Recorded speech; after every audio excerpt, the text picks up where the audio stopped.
Connect to card cash app. Ito to. Yan. Yan. Ito, install. Tapos open. Open.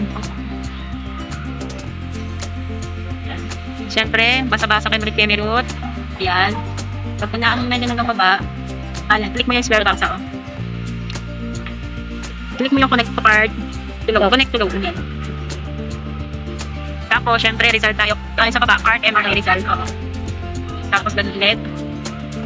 Ito na ay agree. Yan, click mo yan. Tapos, ayan, customer information na tayo. CID number. Click next. Antayin natin yung OTP. Asa yung SIM card niya? Ito. Ayan. Diyan ma-release yung OTP.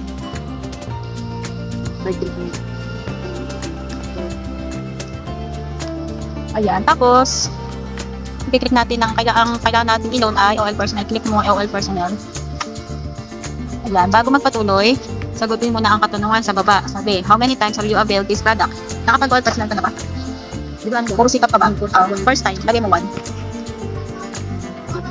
Next. Enter amount between ganyan, 1,000 to magkano yung gusto mong i-avail? Ito yung 5,000. Yan. Select loan term, click mo lang. Kung kailan mo siya naisbayaran. Kung hanggang kailan mo siya naisbayaran. Wala tang ayun, 6 months. Yan. Next. Click next. Yan. Ito yung mga detalang all personnel, babayaran mo sa kanya 6 months. Ang halaga ay 5,000, ang interest ay 799. Weekly due mo ay 235.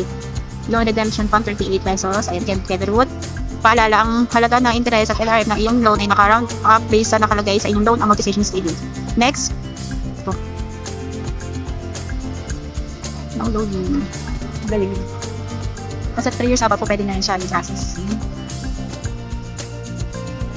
Loan success. Meron ka ng kung gusto mong makakuha na amortization, i-click mo lang yan. Click mo lang yan. Yung down. Ayun yung down.